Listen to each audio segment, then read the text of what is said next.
Naku po, first time na nangyari na pasuko itong si Trillanes ni John Vic, no? Ayon po dito kay Trillanes, suko na siya dito sa ginagawa ni John Vic na alam naman natin na talagang itong mga pagkakataon na to, akala siguro aayon lahat ang gusto nila sa gagawin nila, sa gusto nila, no? Kasi isa lang ang susi nito no? Mapasunod si John Vic sa kagustuhan nila o kaya umayon si John Vic sa kagustuhan nila, no? O di naman matapat yung kagustuhan nila kay John Vic, no? Kaso iba po, iba nangyari. Nabigo po ang mga, alam nyo bakit? Una-una, nabigo si Tuta One Bull, nabigo, no? Hindi nila akalain na si Bato, pupunta doon. Kasi, hindi natin alam, ha? Hindi natin alam. Malay nyo, baka may pag-uusap si One Bull sa kasi Tridiling. Di ba? Kasi nando doon Tapos, haharangin, syempre, gamit ang pisikal na lakas, haharangin, si Bato, tinulak daw yata yung dalawang NBI, tumakbo ng ripas. Kasi pag na-hold si Bato ng marami 5 tao, hindi ka makakagalaw kahit malaki katawa mo. Na-hold ka na naposasan ka na, hindi ka na makakaboto. Diba? Kasi in the same time, ba't pinosasan? Kasi may ICC warrant na nga. Ipapakita ngayon yan. Tapos uhuli ni Trililing, di ba? Nabigo sila, hindi niya nahuli. And then, tumakbo si Bato, at tapos nakapagboto. Nabigo si One Bull. Ito naman, si Trililing, akalain niya na si DILG maghuhudyat ng sige hulihin na rin niya hindi hindi nila inaasahan lahat na nangyayari kaya bigong-bigo sila kaya kung ano mga pinag-iisip nila kaya siya magkukudita ulit ikukudita si SP Soto gusto pa ito ng liderato nagtataka lang ako no ang lakas ng loob ni Erwin Tulfo na sabihin niya na manipis ibig sabihin ano yan kontrolado niyo si mga senador ano yan kontrolado niyo mga senador na grabe no alam ko hindi nyo kayang palipatin si Loren, pati yung 2 bilyar, pati si Pia, maliban na lang kung pananakot ang ginagawa nila. So sa madaling salita, para pag sinabi nila na lilipat yan sa amin, ibig sabihin, mananakot na naman sila. Sabi ni Gata, ano yan Hindi ako may sabi niya, di ba? May pananakot na naman. Alam nyo mga senador, huwag kayo matakot. Gayahin nyo si Senator Dante Marcoleta, tapang-tapang. Hindi kayang sindakin, hindi kayang takutin. Ano naman kung kasuhan? Buong kaso, ikaso sa isang buong mundo taong bayan ang kakampi nyo, huwag kayo matakot.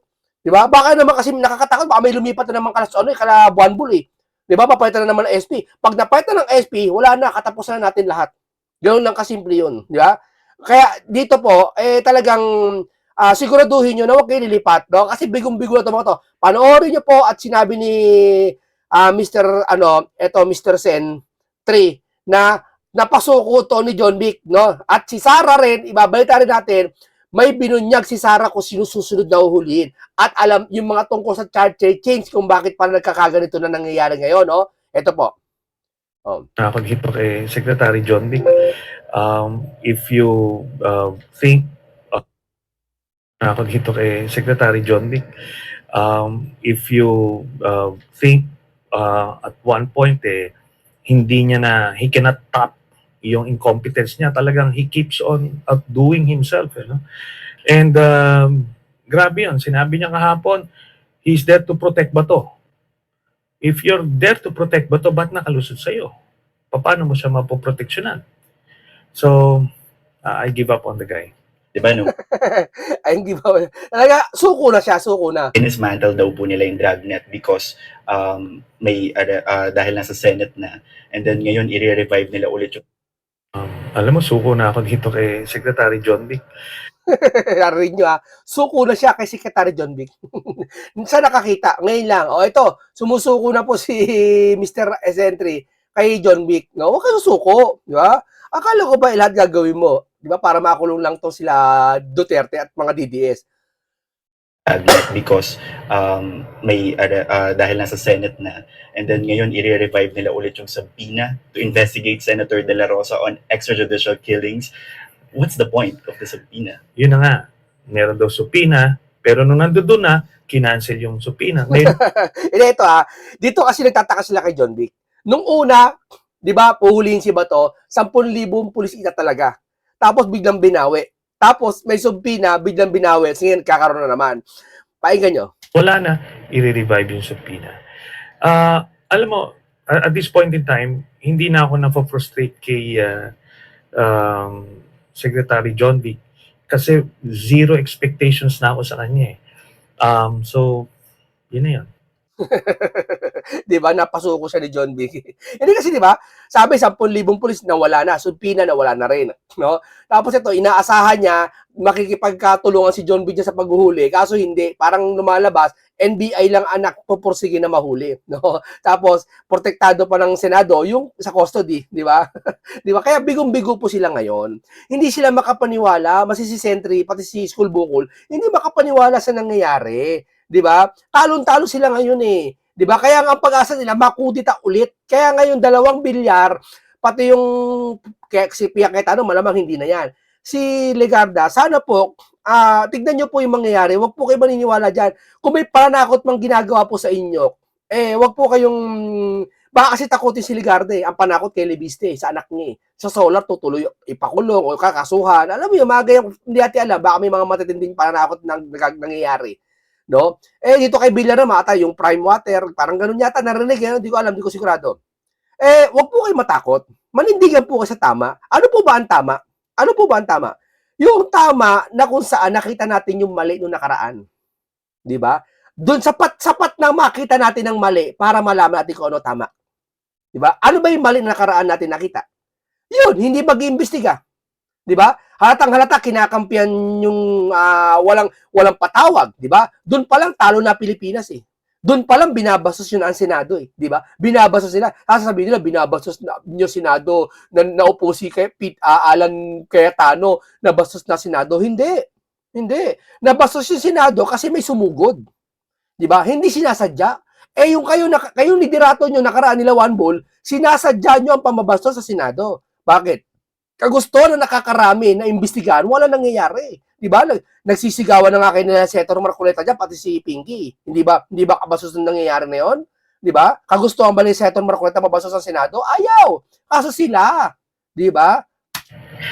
Beyond Senator De La Rosa, should we expect more arrest warrants coming from the ICC for the other indirect co-perpetrators, sir, dito sa crimes against humanity charges? Yes, because the investigations of the ICC are still ongoing, and this is just my assessment, personal assessment. I think Senator Bongo is up next, then probably General Albayalde. So, but that's not gonna happen anytime soon, probably a few months down the road. How about Vice President Sara Duterte, sir? No, I don't see that happening. There's not enough evidence or corroborating evidence to meet the threshold or to surpass the threshold of certainty of conviction that's set by the ICC prosecutors. Alam mo ito para parehas tayo Dito pagdating kay Trillanes, hindi kasi pwede natin sabihin na walang kwentang tao yan, hindi. Hindi ko siya pinupuri pero patas tayong umatol. Kung ito hindi pinapahulis niya si Tatay Digong, yung kasi alam mo kasi Sir Trillanes para sa akin po, sabagay hindi naman siya na public servant ngayon, yung ginagawa niya ngayon, kanya yon, galit niya yon, at ayaw natin yon. Ayaw ko ginagawa niya ngayon Pero hindi dahil sa ganyan, wala na siyang pwedeng magawa sa susunod. Yun ang tinuturo ko sa inyo mga kababayan. Hindi po porket si Marcoleta galit kayo, wala siyang gagawin para sa bayan. 'Di ba? Hirap sa kanila nakagawa si Senator Marcoleta ng mali. Ayun na, lahat ng gagawin ni Senator Marcoleta mali na sa kanya. Yun na yun. Hindi ganoon, 'di ba? Hindi tayo ganoon tumingin. Dapat kung may magagawa man siya ngayon, si Trillanes, may magagawa pa rin siya, hantayin mo, makabutihan. Hindi pwedeng wala 'di ba? Yan ang isang patas na paghatol kumpara sa iba. Dito niyo lang maririnig yan. Dito lang yan, di ba? May matalino at makatwirang paghatol. Di ba? Definitely. Tapos sabihin niyo, bayad si munting kaalaman. Bayad? May ganun bang pangangatwiran? Hinukay pa sa pinakailalim na kabundukan? Ang katwiran? Bayad? And it's ironic na PNP chief siya. When he was PNP chief, napakasiga niya. Tapos he wanted everybody to follow him. In fact, shortcut niya yung proseso. He started... Sir, katangian ng pagkatao yung pagiging siga-siga, sir. Sir, kasi para lumalabas nakakita ka ng tao na yabangan ka. Yabangan ako dyan, ayoko dyan. Hindi, sir. Wag ganun, sir. Yan ang mali din sa kanya Hindi mali sa'yo, sir Dapat hindi ganun. Wag kang porket na yabangan ka, gaya na Hindi, yan ang hirap eh. Hindi mo, nangawala sa katuwiran minsan tayo eh. Dahil sa galit natin, di ba? Pangibabawi mo sa'yo yung katwiran, wag yung galit. Tignan mo. Makakaisip ka ng tama para sa kapwa mo. Yung totoo lang. Killing people using the PNP. Tapos nung siya na ngayon ang nasa-subject doon sa sa batas na yan, eh ngayon tumatakbo siya. He's a genuine coward and the whole country saw that. Nung Monday, hindi kayo nagpang-abot ni Senator Bato de la Rosa. Siguro, sir, kung may mensahe kayo sa kanya, wherever he is, ano pong masasabi niyo? Kahit saan siya pumunta, hahantingin ko siya. It's all planned. Tamo, hindi talaga ng galit niya, no? Yung galit niya, hindi na para sa taong bayan magprotektahan niya eh. Di ba? Yung sasabihin mo, kaya ko uhulihin si Bato, kaya ko uhulihin si Duterte, mga nagkasala, para panagutin siya sa taong bayan. Hindi na sa ganun eh. Kasi kung para sa ganun ha, kasi pag yung pagkilos niya para pagdampot niya kay Bato, hahantingin daw niya or sino man sa Duterte, para sa kapakanan ng taong bayan, di sana itong flood control, mas marami ang taong bayan na apektuhan, di sana nangingialam din siya. Kung talaga mahal niya taong bayan ha, di ba? So lumalabas, siguro may talagang galit siya kasi nga syempre nakaraan, naabuso rin siya, no? Maiintindihan mo rin tong mamang ito. Pwede 'yon, pero makikita mo talaga na ang hirap kasi sa dilawan ganyan teknik ng dilawan Di ba ibang dilawan ganyan? Napansin nyo? Di ba? Ang ibang dilawan mahal namin mga Pilipino, mahal namin. Pero pag sa ibang bagay, ang Pilipino nagigipit, wala silang pakialam. Di ba? Ano sabi? Di ba? Mahal namin mga Pinoy. Pagdating dito sa gipitan at mga DDS, hindi nila mahal ang Pilipino. Alam nyo, kung mahal nyo Pilipino, kahit taga-supporter nyo pa yan o supporter ng DDS yan, mamahalin nyo sila. These things did not happen at Toronto. They wanted Bato to appear so that they can change the leadership in the Senate, so that they can control the proceedings for the impeachment.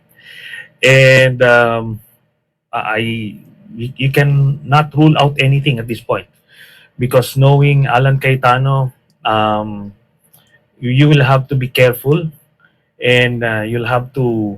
The last thing that any person would do as far as Alan Cayetano is concerned. Talagang guys siya, kaibigan ng mga Duterte, no? Tingnan mo si Lenny, di ba? Kaibigan daw ni Sara, sinabi ata niya yun. Hindi ko alam kung tama sinabi niya na kaya ayaw niya kay Lenny, kaya gusto niya kay Risa, di ba?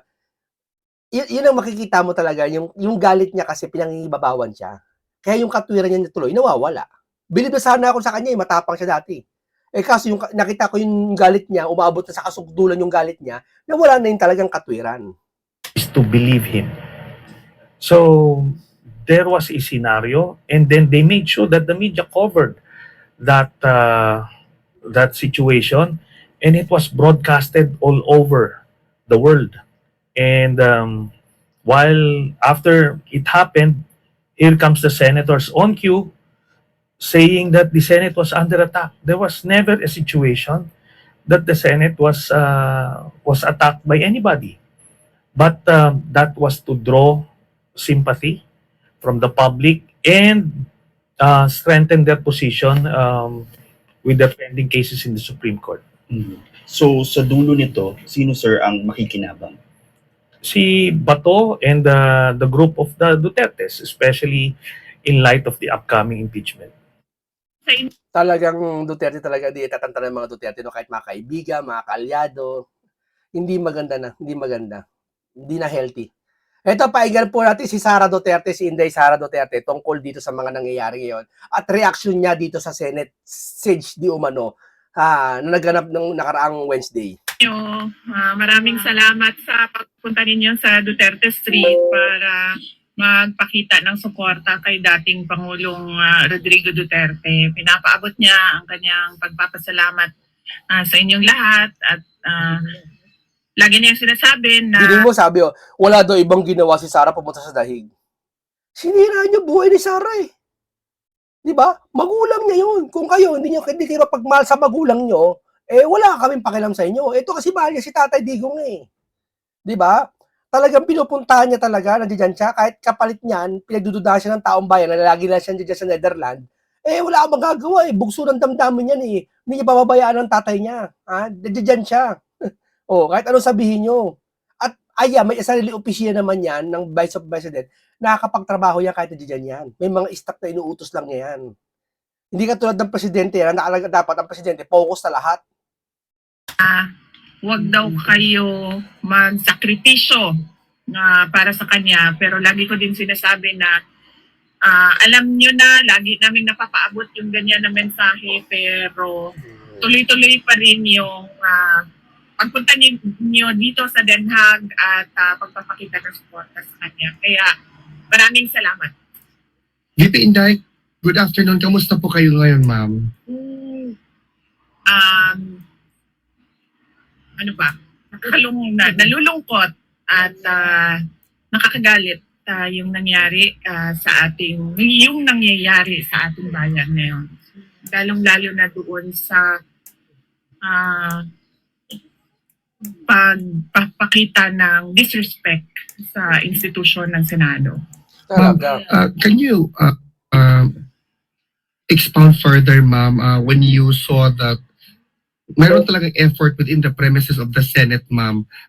All efforts are aimed at ensuring that Senator Bato will be surrendered and will be brought before the ICC under their custody. What are your initial reaction nung developing pa yung situation doon, ma'am? Sinasabi ko naman nung una pag tinanong ako sa ICC warrant, sabi ko nga hindi pwede yan dahil ang mga foreign courts at foreign tribunals, wala silang jurisdiction sa loob ng Pilipinas. Kaya wala ding visa lahat ng mga issuances ng foreign courts at foreign tribunals. Nagtataka ako bakit sinasabi ng karamihan may visa yan. Di ba? May nag-uutos na mas mataas sa kanila. Di totoo lang may nag-uutos. Napaka-common sense na lang eh. Biruin mo, ilitisin sa ang utosan pa, tauhan natin. Sabihin, lumalabas tauhan ng ICC ang NBI. Parang gano'n sabi ng iba Kaya dito allergic sila sa picture na to eh. Ito, makita ko sa inyo Ito, kita nyo. Allergic sila dyan eh.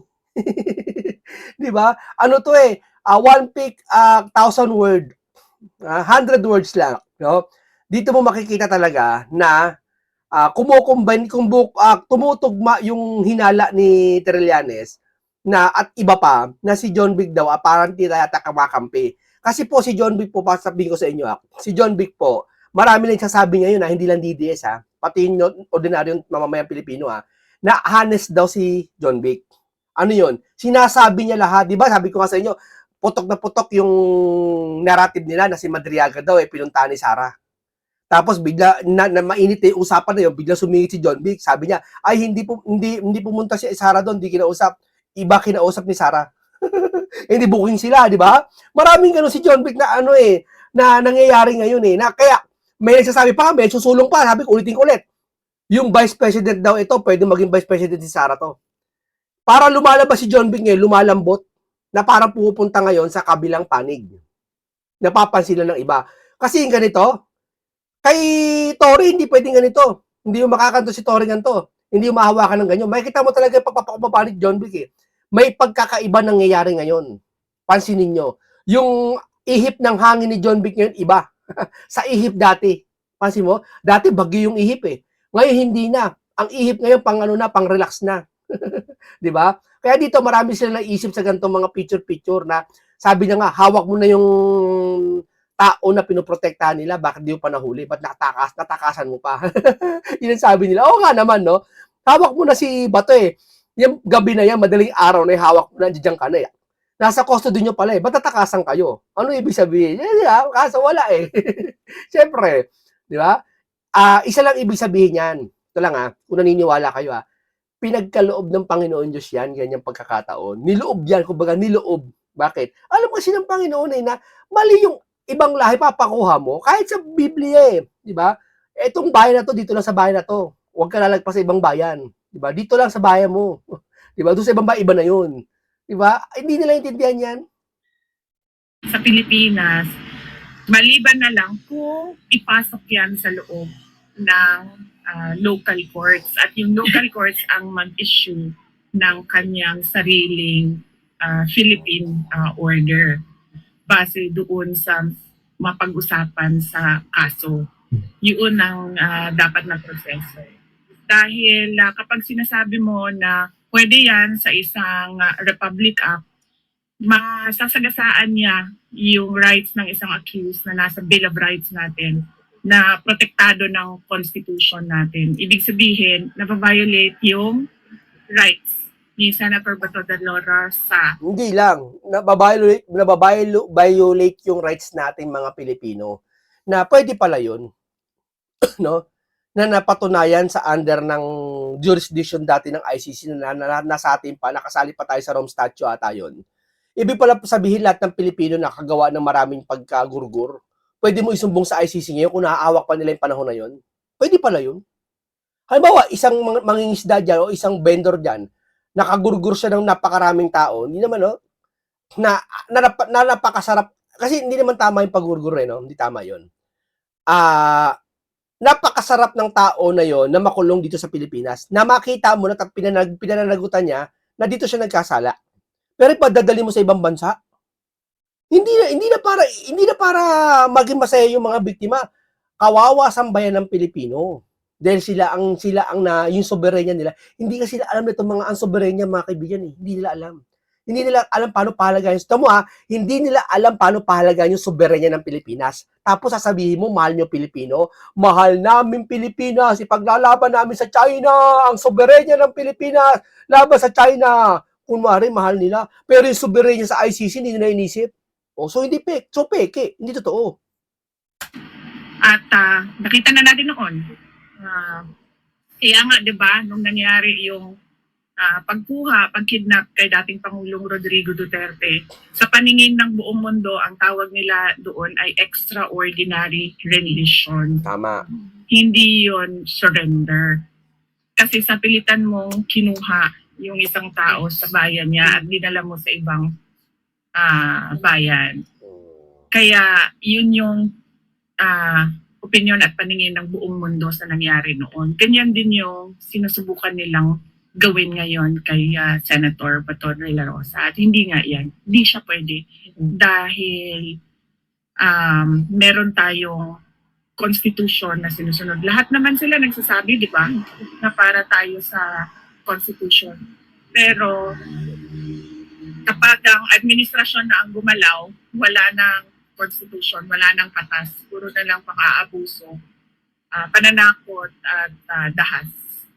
VP, alam ba ni former president ang nangyari sa Pilipinas, ma'am? Apparently, nakita niya pala sa balita. Wala naman akong plano kanina na banggitin sa kanya yung pangyayari sa Pilipinas.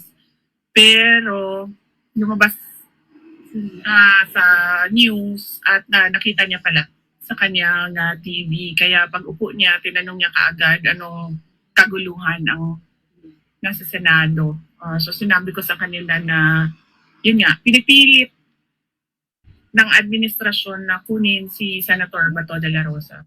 The president should focus. Yan, ICC nanonood din yan. No, nanonood din yung ICC na yan. Ganun pala, ayaw nila makuha, gaya pinaglalaban nila. Kayo mga ICC, hindi ba kayo naaantig sa nangyayari? Ipinaglalaban na sambayan ng Pilipino, yung si Bato de la Rosa, laban sa inyo? Para bang lumalabas, ang laki ng pakialam nyo sa mga Pilipino pagdating sa huli-huli? Hindi ho ba? Ang laki ng nila papel nila Nakapagtataka, bakit ganun? Ang laki ng papel nyo. On economic recovery and reforms, not on politics. So what we are seeing now is the administration using all government resources to demolish political opposition or those individuals who do not follow or agree or support BBM. VP, developing also inside the Senate or the story or situation, VP, is that the Congress already transmitted the articles of impeachment in the Senate today. Do you have any reaction to that, ma'am? We have a defense team, impeachment defense team who takes care of the issues and concerns regarding the impeachment. So I leave it up to the lawyers to do their work. Ma'am, do you have a lasting statement to address the Filipino people watching the development of our country, particularly what happened tonight? Una niyan, si dating Pangulong Rodrigo Duterte, sunod yan si Senator Bato at kung sino pa man yung ibang mga sinali sa complaint ko dyan sa ICC. Biruin mo, magko-complain ka lang kay ICC, tapos mag-iimbento ka ng mga ebidensya, ganyan-ganyan, papakita ka. Pwede na, damputin na. Diba? Pwede na yun. Yun na yun. Diba? Naniniwala, tapos ang ICC hindi makikinig sa inyo. Ang pininiwalaan niya yung mga titistigo. Pero yung mga tao sa sigaw ng bayan, biruin mo, nag-rally, si Duterte nahuli, nag-rally, halos buong Pilipinas, di ba? Ang dami, pa sa Davao. Ganun karaming suporta. Di ba? Ano, binayaran lahat yun? Di ba naisip ng ICC? Ano sila itong ICC, hindi, pakinggan din dapat nila yung side ng iba. Side ng mga Duterte, pinapakinggan nila yung mga ano lang Di ba? Hindi nyo ba alam yung mga nabiktima, yung mga ajik Di ba, mga ajik iba?